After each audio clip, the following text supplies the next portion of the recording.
Goeiemôre almal. Ek is gevra om so 'n stukkie te doen oor geweld teen vroue en kinders. Ek het 'n bietjie gaan Google, want Google is my vriend en ek het op die volgende stuk van solidariteit afgekom.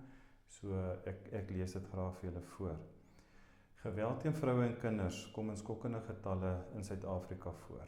Volgens president Cyril Ramaphosa is dit na COVID-19 en geweld is die twee pandemies wat ons op die oomblik beveg.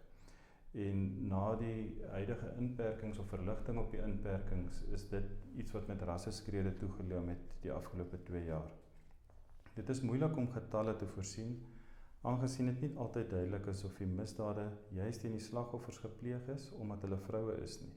Die feit bly egter staan dat daar groot fout is wanneer die mees kwesbare mense in gemeenskappe nie veilig en beskerm voel in hulle daaglikse omgang nie. Strenger strafmaatreëls vir oortreders en hulp vir die slagoffers is slegs 'n deeltjie van die oplossing. Suid-Afrika moet die fokus verskuif na voorkoming, deur oorsprong en strukturele oorsake aan te spreek.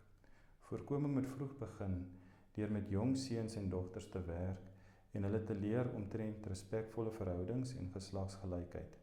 Hierdie is 'n kritiese stadium in hulle lewens wanneer waardes en norme en idees rondom geslagsgelykheid gevorm word. Om met jong mense te werk is een van die beste opsies vir vinniger volgehoue vordering in die voorkoming en uitwissing van geslagsgebaseerde geweld.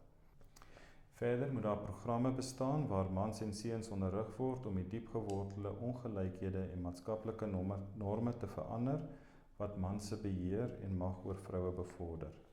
'n Man moet nie net self vroue goed behandel nie, maar moet ook opstaan vir vroue en kinders wanneer ander mans hulle in 'n negatiewe lig sien, beledig of sleg behandel. Vroue moet geleer word dat hulle regte het en dat hulle net so belangrik soos mans is.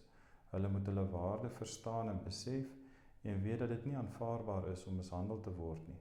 Hulle moet ook toegerus word om hulle self te kan beskerm indien dit nodig is en weet hoe en waar om hulp te kry.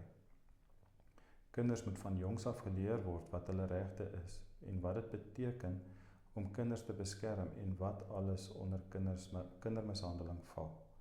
Bewusmaking en mobilisering van die gemeenskap, wat byvoorbeeld deur die gebruik van media en sosiale media bewerkstellig kan word, is 'n ander belangrike komponent van 'n effektiewe voorkomingsstrategie. Versprei positiewe boodskappe deur 'n vreedsame protes te organiseer en daag mense op sosiale media uit om hulle uitkyk en houding te verander.